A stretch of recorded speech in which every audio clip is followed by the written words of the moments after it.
کیا، آرام کیا۔ کہتی ہے کہ اللہ کی شان یہ ہے کہ تہجد کے وقت میں اٹھی تاکہ میں انسانی تقاضے پورے کرنے کے لیے قافلے سے دور چلی گئی، کیونکہ پہلے کو وہاں راستے میں حمام تھوڑے ہوتے تھے، مرد ہو یا عورت دور جاتے تھے تاکہ کسی کو پتہ بھی نہ لگے، کوئی آواز بھی نہ سنے۔ فرماتی ہے میں دور چلی گئی، واپس آئی، خدا کی شان ہے میرے گلے میں ایک ہار تھا، یہ سپیوں کا ہار، سونے چاندی کا نہیں تھا، وہ بھی میں نے عاریتاً اپنی بہن بی بی اسما سے مانگا تھا، وہ ہار نہیں تھا میرے گلے میں۔ میں گھبرا گئی، بھی ہار کہاں گر گیا؟ میں نے پہلے اصل جگہ کو دیکھا، پھر چل پڑی، میں کہاں گئی تھی قضائے حاجت کے لیے، وہاں گئی اور کافی دور تک میں گئی، وہاں بھی نہیں ملا۔ اتنی دیر میں قافلے کے چلنے کا وقت ہو گیا، تو صحابہ نے ہودج جو ہے میرا ہودج اٹھایا اور میرے اونٹ پہ رکھ دیا۔ ہودج جیسے پال کی بنی ہوتی تھی، اس میں بیٹھتی تھی۔ بی بی فرماتی ہے کہ ایک تو میری عمر چھوٹی تھی، دوسرا میرا بدن چھلیلا تھا، میرا کوئی وزن ہی نہیں تھا، اٹھانے والوں کو یہ پتہ ہی نہیں لگا کہ بی بی عائشہ اندر ہے یا نہیں ہے۔ قافلہ چل پڑا، میں واپس آئی، اب دیکھا، سوچا کیا کروں کہ اگر میں قافلے کے پیچھے دوڑوں تو وہ اونٹوں کی رفتار ہے، میں ان کا مقابلہ تو نہیں کر سکتی، نتیجہ یہ ہے کہ میں صحرا میں بھٹک جاؤں گی۔ تو بی بی فرماتی ہے میں نے سوچا کہ اچھی بات یہی ہے کہ میں یہیں لیٹ جاؤں،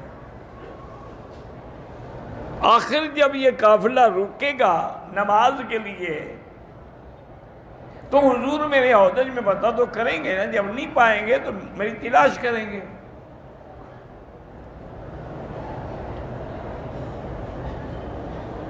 ایک صحابی تھے حضور کے، صفوان معطل السلمی،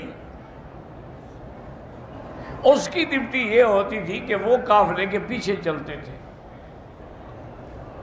8-10 گھنٹے کا فاصلہ رکھے کہ قافلہ چل جائے، پھر بعد میں آتے تھے اسی جگہ، پھر وہ ساری جگہ ڈھونڈتے تھے کہ کوئی کسی کا سامان تو نہیں رہ گیا۔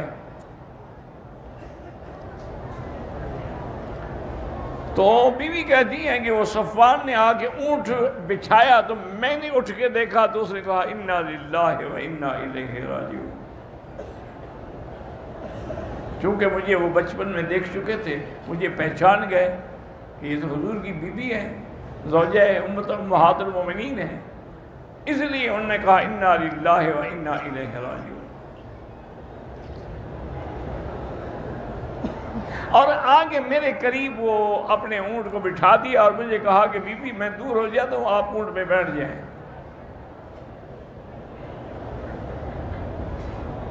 اللہ کی شان دیکھو، وہ کہتی ہیں کہ ان کو وہی ہار بھی نظر آ گیا، انہوں نے کہا یہ ہار بھی پڑا ہوا ہے، یہ بھی اپنا لے لیں۔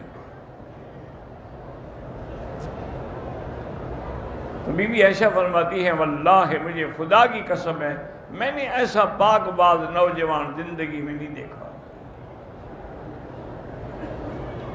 کہ اس نے میری طرف پھر دوبارہ نظر ہی نہیں اٹھائی، مجھے اونٹ پر چڑھانے کے لیے بھی سہارا نہیں دیا،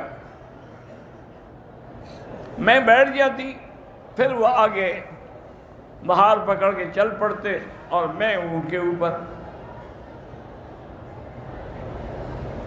حضور صلی اللہ علیہ وسلم کے قافلہ جہاں رکا تھا اور بی بی نہیں ملی تو انتظار میں تھے، بی بی فرماتی ہیں کہ جب میں اونٹ پہ بیٹھی ہوئی صفوان کے ساتھ پہنچی تو حضور نے کہا الحمدللہ، اللہ کا شکر ہے، چونکہ حضور کو یقین تھا کہ ایک تو میری بیوی پاک ہے، دوسرا صفوان صحابی ہے، وہ بھی پاک آدمی ہے، لیکن عبداللہ ابن ابی منافق کو موقع مل گیا۔ دشمن تو پھر ایسے موقعوں کی تلاش میں ہوتا ہے۔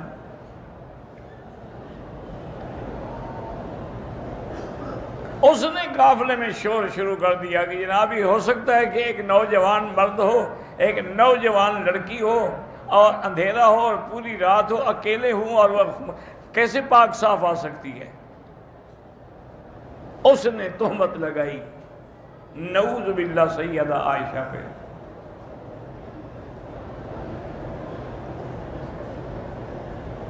اور یہ بات پھیلتی گئی، حضور کو خبر ملی، حضور نے حکم دیا ابھی قافلہ چلاؤ۔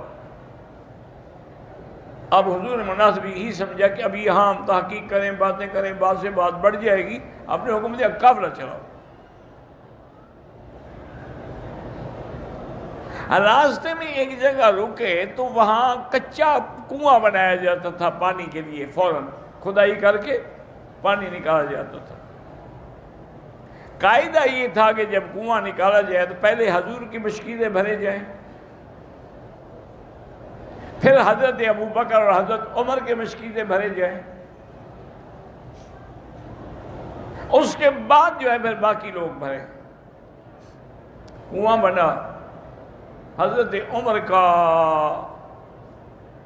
غلام جو تھا وہ مشکیزیں لے کے وہاں پہنچا تو وہاں عبداللہ ابن ابی کا غلام بھی مشکیزیں لے کے آیا ہوا تھا بھرنے کے لیے۔ انہوں نے کہا ٹھہر جاؤ، پہلے حضرت عمر کا بھریں گے پھر تم بھرو گے۔ انہوں نے کہا کیوں؟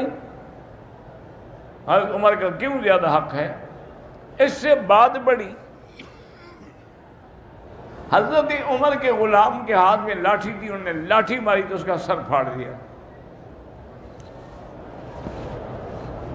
اب عبداللہ ابن ابی کو پتہ چلا، اس بدبخت کو بات بڑھانے کا ایک اور موقع مل گیا،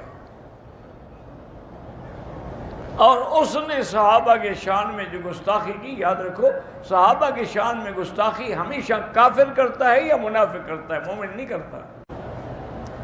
تو عبداللہ ابن ابی بدبخت نے بھی صحابہ کو گالی دی کہ سمن کلبک یاکلک،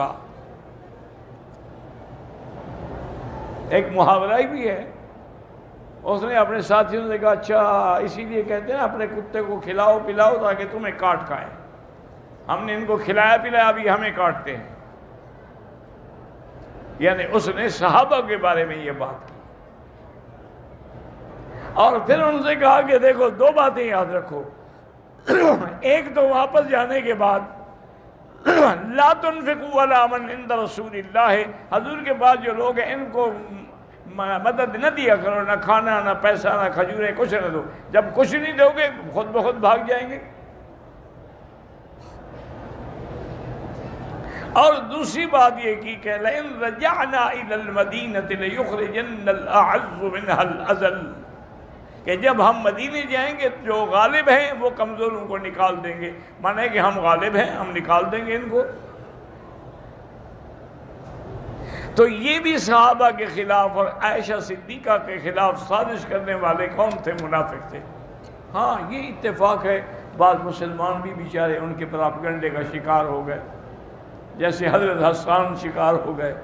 اچھا بی بی حمنہ، یہ بی بی زینب کی بہن ہے، بی بی حمنہ بنت جحش، یہ زینب بنت جحش کی بہن ہے، چونکہ اس کی بہن پر بی بی عائشہ سوکن تھی نا، تو اس غصے میں بی بی حمنہ بھی ان سے مل گئی،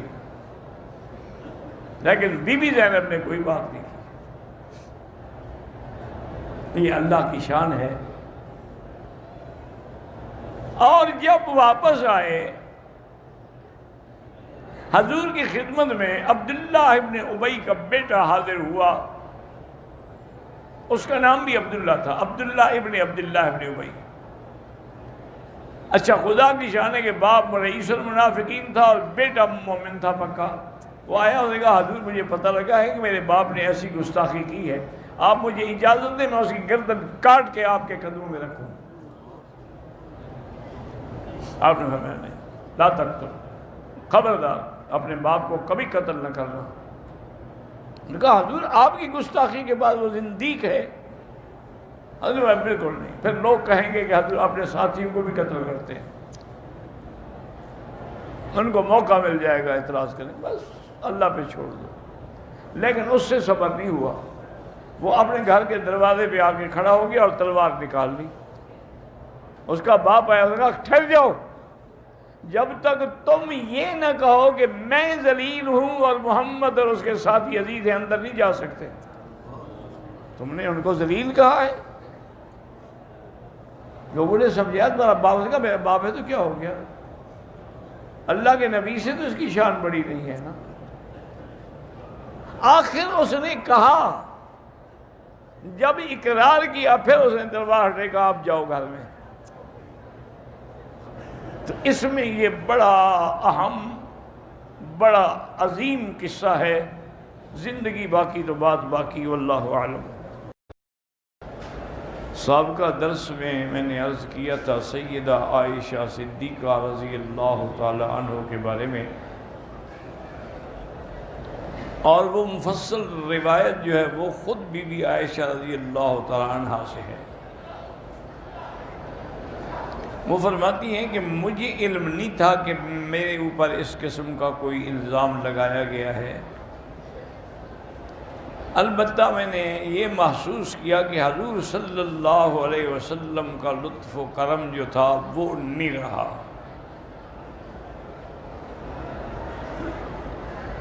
میں بڑا محسوس کر رہی تھی لیکن یہ بھی جرأت نہیں تھی کہ پوچھوں۔ جب آپ کی بے اعتنائی حد سے زیادہ بڑھ گئی تو میں نے درخواست کی کہ حضرت اجازت ہو تو میں اپنے ماں باپ کے گھر میں چلی جاؤں، چونکہ آپ تو توجہ ہی نہیں فرما رہے۔ اور پھر میں ہاں چلی جاؤں، تو میں ماں کے گھر میں آئی۔ ماں بھی بڑی پریشان ہوئی، لیکن ان کو پتہ تھا لیکن انہوں نے مجھے نہیں بتایا۔ پھر میرے والد آئے، وہ بھی مجھے بڑی محبت سے ملے لیکن واقعی کا ذکر نہیں کیا۔ میں نے عرض کیا اپنی اماں سے کہ کیا وجہ ہے آخر حضور پاک کی وہ توجہ، وہ لطف، وہ کرم، وہ محبت بھی رہی؟ انہوں نے کہا بیٹی غم نہ کرو، ایسے ہوتا ہے۔ اسی اثنا میں ام مستح کے ساتھ اور باقی عورتوں کے ساتھ اپنی قضاء حاجت کے لیے گھر سے کافی دور گئی۔ راستے میں بی بی ام مستح جو تھی، ان کے پاؤں میں ان کا دوپٹہ جو تھا وہ لمبا تھا، وہ نیچے آیا تو وہ ٹھوکر کھا کے گرنے لگی، اور فوراً کہا کہ تائس مستح، اللہ مستح کو برباد کرے۔ تو میں حیران ہو گئی، میں نے کہا کیا کہہ رہی ہو؟ انہو رجل بدری، وہ تو بدری صحابی ہے حضور کا، تم اس کے بارے میں بد دعا کر رہی؟ انہوں نے کہا عائشہ تمہیں پتہ نہیں ہے؟ میں نے کہا کس بات کا؟ تو اس نے پھر مجھے سارا واقعہ سنایا کہ تجھ پہ تہمت لگی ہے، تہمت لگانے والا عبداللہ ابن ابی ہے، اور جس شخص کے ساتھ تہمت لگائی گئی ہے اس کا نام صفوان بن المعطل السلمی ہے۔ بی بی کہتی ہے مجھے پھر سب کچھ بھول گیا۔ اسی حالت میں ہم واپس آئے تو میں نے کہا کہ مستح کو بد دعا کی۔ انہوں نے کہا مستح بھی ان کے ساتھ مل گیا ہے، تہمت لگانے والوں کے ساتھ، اس لیے میں نے بد دعا کی۔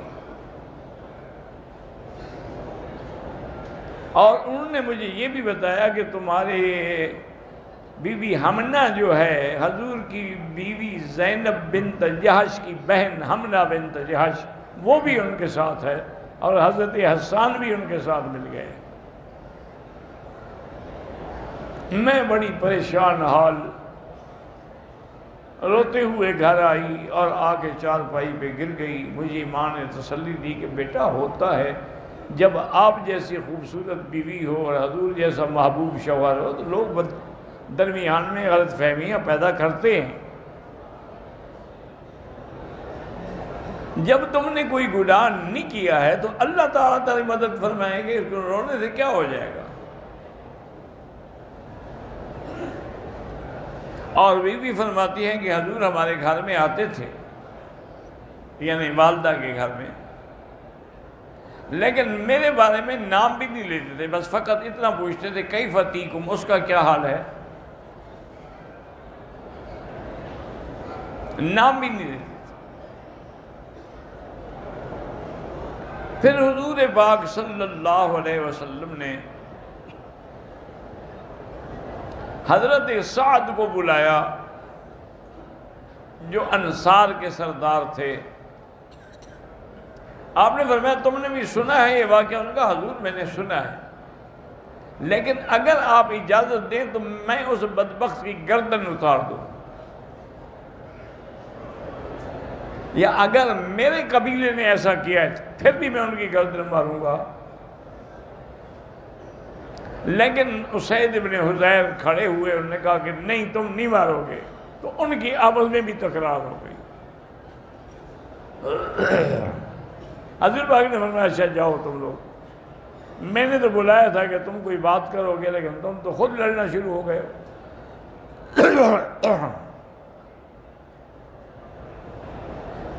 اس کے بعد حضرت آقا انعامدار نے صلی اللہ علیہ وسلم نے حضرت ابو بکر کو بلا کے پوچھا ابو بکر تم کیا کہتے؟ انہوں نے کہا حضور میں کوئی بات نہیں کرتا، میری بیٹی ہے، میں چاہے جتنا انصاف سے بات کروں آپ کہیں گے آپ باپ ہیں، لہذا میں کچھ نہیں کہتا، آپ جو مرضی آئے فیصلہ کریں.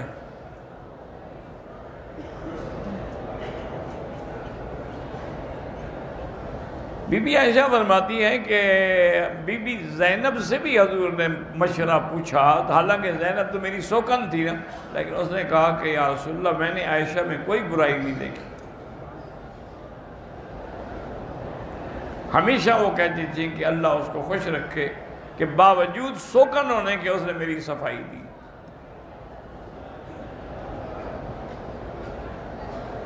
پھر حضور پاک نے حضرت علی کو بلایا رضی اللہ تعالی عنہ اور فرمایا کہ علی تمہارا کیا مشورہ ہے؟ اس نے کہا یا رسول اللہ آپ نے اتنا غم کیوں لیا ہوا ہے؟ آپ کے لیے بھی عورتوں کی کمی ہے، آپ جس خاندان سے کہیں ہم آپ کی شادی کر دیتے ہیں. آپ نے فرمایا کہ علی یہ مسئلہ نہیں، مسئلہ یہ ہے کہ عائشہ کے بارے میں مجھے بتاؤ. اور نے کہا حضور پھر یہ ہے کہ اس کی جو کنیز ہے نا بی بی بریرہ، اس سے اگر تحقیق کی جائے تفتیش کی جائے تو بات کھل جائے گی. آپ نے فرمایا ٹھیک. حضرت علی رضی اللہ تعالی عنہ نے بی بی بریرہ کو بلایا، پوچھا کہ عائشہ کے بارے میں کیا کہتی ہے؟ اس نے کہا واللہ وہ تو خالص سونا ہے، اس میں تو کوئی کھوٹ نہیں ہے. ہاں یہ بات ضرور ہے کہ چھوٹی عمر ہے، غفلت بہت ہے، کبھی کبھی آٹا گوندھ کے رکھ دیتی ہے کہ روٹی پکاؤں گی، وہ بکری آ کے کھا جاتی ہے، وہیں بیٹھے بیٹھے سو جاتی ہے.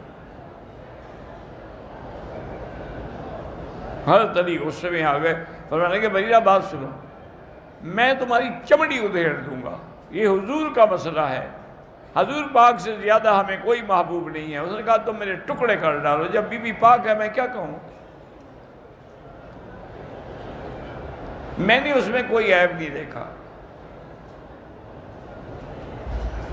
اب حضرت علی رضی اللہ تعالیٰ سمجھ گئے کہ بھئی واقعی ورنہ کوئی عورت اتنی بڑی دھمکی تو برداشت نہیں کر سکتی نا، اور وہ بھی پھر علی جیسے بندے کی جس سے بڑے بڑے پہلوان بھی کانپتے ہوں.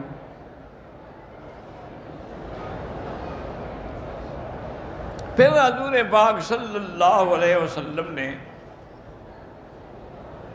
حضرت امیر المؤمنین سیدنا عمر رضی اللہ تعالی عنہ کو بلایا اور آپ نے فرمایا کہ عمر تم مجھے مشورہ دو بی بی عائشہ کے بارے میں. نے کہا یا رسول اللہ ہماری کیا طاقت ہے کہ ہم آپ کے گھر کے معاملے میں دخل دیں، یہ آپ کا اور بیوی کا معاملہ ہے، میری کیا طاقت ہے؟ آپ نے فرمایا تو میں تمہیں حکم دے رہا ہوں. انہوں نے کہا حضور اگر آپ مجھے حکم دیتے ہیں نا تو پھر اگر میں آپ سے بھی پھر تفتیش میں تو دونوں سے پوچھا جاتا ہے، نہ مدعی سے بھی مدعا علیہ سے بھی. آپ سے بھی میں کوئی بات پوچھوں تو پھر آپ ناراض تو نہیں ہوں گے؟ آپ نے فرمایا نہیں بالکل ناراض نہیں ہوں گا. انہوں نے کہا حضور سب سے پہلے تو مجھے آپ یہ بتائیں کہ بی بی عائشہ سے آپ نے اپنے منشے سے نکاح کیا ہے یا اللہ کے حکم سے کیا ہے؟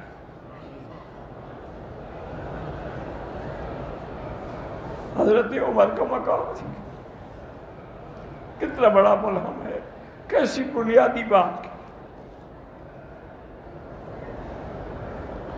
عمر تیری قبر تو واقعی جنت ہے، لیکن اللہ تیرے مزید بھی درجات بلند فرمائے۔ حضور نے فرمایا عمر میری بی بی عائشہ سے شادی اللہ کے حکم سے، اور صرف حکم نہیں، جبریل بی بی عائشہ کی تصویر لے کے آئے میرے سامنے، ریشم کے کپڑے میں رکھی ہوئی تھی، اور کہا ہذہ زوجتک فی الدنیا والآخرہ، حضور یہ آپ کی بیوی ہے دنیا میں بھی اور آخرت میں بھی۔ تو پھر میں نے نکاح کیا، میں نے تو کوئی نکاح اللہ کے حکم کے بغیر نہیں کیا، نہ اپنا نہ اپنی بیٹیوں کا۔ حضرت عمر نے کہا کہ یا رسول اللہ، اگر اللہ نے حکم دیا ہے، ہمیں تو اپنی اولاد کے لیے اچھی لڑکی مل جاتی ہے، خدا کو نبی کے لیے پاک لڑکی نہیں ملی؟ یا اللہ کے چننے میں نقص آ گیا؟ اللہ اکبر۔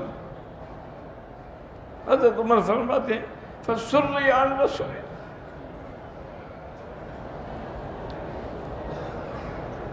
حضور پر جو غم کا پہاڑ تھا نا، آپ کا چہرہ گلاب کی طرح کھل گیا۔ حضرت عمر نے عرض کیا حضور میں ایک اور بات بھی پوچھنا چاہتا ہوں، اور میں پوچھوں؟ انہوں نے کہا حضور آپ کے بدن پر گندی مکھی بیٹھتی ہے؟ حضور نے فرمایا نہیں، اللہ نے میری حفاظت رکھی ہے، کوئی گندی چیز میرے بدن پہ نہیں بیٹھتی۔ اور میں مکھی نہیں بیٹھ سکتی، گندی عورت آپ کے سینے پہ بیٹھ سکتی ہے؟ حضور مطمئن ہو گئے۔ حضور نے فرمایا عمر جزاک اللہ، اللہ تجھے جزا دے، تم نے میرا غم ہلکا کر دیا ہے۔ حضور پھر فوراً بی بی عائشہ کے گھر تشریف لائے۔ بی بی کہتی ہے میں چارپائی میں پڑی ہوئی تھی، مجھے طاقت نہیں تھی کہ اٹھ کے حضور کا استقبال کروں۔ حضور نے پھر ابو بکر سے فرمایا کہ ہاں تم کیا کہتے ہو؟ انہوں نے کہا حضور میں کوئی بات نہیں کروں گا، آپ کی بیوی ہے، آپ یہ۔ اسی لیے علماء نے کہا ہے کہ میاں بیوی میں کوئی اختلاف ہو تو والدین کو دخل نہیں دینا چاہیے، ورنہ اختلاف بڑھ جائے گا، ختم نہیں ہوگا۔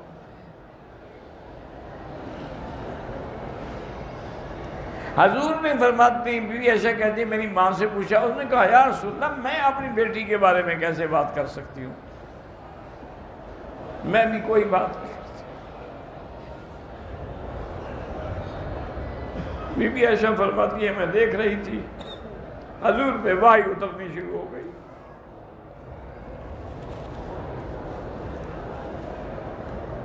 اور جب وحی اترتی تھی تو حضور پہ بہت بڑا شکل وحی ہوتی تھی۔ کہتے ہیں حضور پہ وحی اتر رہی تھی، میں نے باپ کی طرف دیکھا تو ان کی جان نکل رہی تھی کہ خدا جانے اللہ کیا فرمائے۔ میری ماں بھی ایسی کیفیت میں تھی کہ اللہ جانے کیا اس سے فیصلہ آتا ہے، لیکن فرماتی میں مطمئن تھی کہ خدا ناحق فیصلہ نہیں کرتا، جب میں بے گناہ ہوں تو مجھے کیا ضرورت ہے ڈرنے کی۔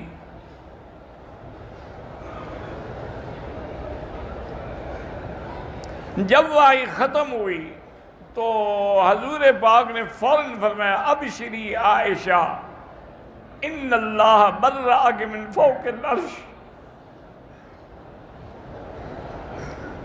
اور فرمایا عائشہ تمہیں مبارک ہو، اللہ نے عرش سے تیری گواہی دی۔ یاد رکھو یہ بھی شان مصطفیٰ ہے، یوسف علیہ السلام پہ الزام لگتا ہے تو بچہ گواہی دیتا ہے، حضرت موسیٰ علیہ السلام پہ الزام لگتا ہے تو بچہ گواہی دیتا ہے، حضرت جریج پہ الزام لگتا ہے تو بچہ گواہی دیتا ہے، لیکن میرے مدنی کا معاملہ ہے تو اللہ خود گواہی دے رہے ہیں۔ لولا اذ سمعتموہ قلتم ما یکون لنا ان نتکلم بہذا سبحانک ھذا بہتان عظیم۔ اللہ نے فرمایا کہ میرے نبی جب تم نے یہ باتیں سنی تھی تو اسی وقت کیوں نہیں کہہ دیا کہ بڑا بہتان ہے، جھوٹ ہے۔ حضرت ابو بکر نے بھی اور میری ماں نے بھی مجھے کہا کہ عائشہ قومی فاشکری رسول اللہ۔ مجھے ابے نے کہا، میں نے کہا اٹھو اور حضور کا شکریہ ادا کرو، میں نے کہا لا اشکر رسول اللہ۔ یہ بات عائشہ کہتی، کوئی اور کہے تو وہ تو کافر ہو جائے گا۔ یہی روایتیں پڑھ کے مودودی صاحب جیسے بندے کو بھی غلطی لگی کہ بی بی عائشہ حضور کے سامنے کبھی کبھی زبان درازی کرتی تھی۔ اللہ مرحوم کو بخش دے، یہ زبان درازی نہیں، یہ محبت کا ناز ہے۔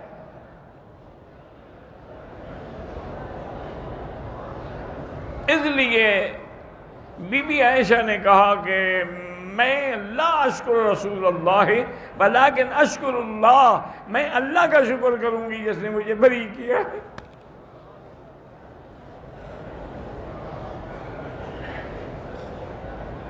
تو اب جناب اللہ پاک کی مہربانی سے بی بی کہتی ہے کہ ہمارے گھر میں تو ایسا تھا نا جیسے کسی موت کے بعد کوئی اور بہار آ جائے، سارے گھر میں خوشیاں ہو گئیں، صحابہ میں خوشیاں ہو گئیں، اور صحابہ سارے مسجد میں جمع ہیں اور خوشیاں کر رہے ہیں کہ حضور کی بیوی پاک ہے، اللہ کا نبی بھی پاک ہے، پاک کے گھر میں پاک ہی آتی ہے۔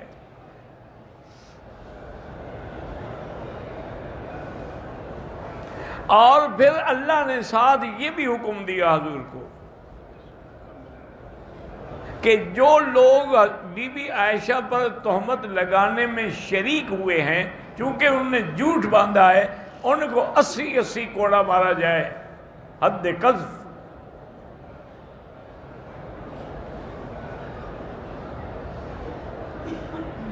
بعض روایات میں یہی آتا ہے کہ حضور نے کہا ٹھیک ہے مجھے اللہ نے اختیار دیا ہے، لیکن اب میں اگر عبداللہ بن ابی کو کوڑے ماروں گا تو سارے اس کے قبیلہ کھڑا ہو جائے گا،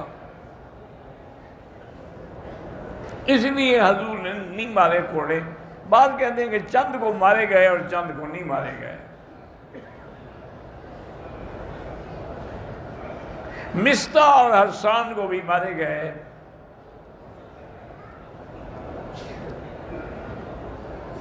ایک دفعہ پھر بی بی عائشہ فرماتی ہیں کہ ایک حضرت حسان کا قاصد آیا میرے پاس، اور نے کہا امہات المومنین میں نے غلطی کی، میں نے اللہ سے معافی مانگی، اب آپ سے معافی مانگنا چاہتا ہوں، آپ بھی مجھے معاف کر دیں۔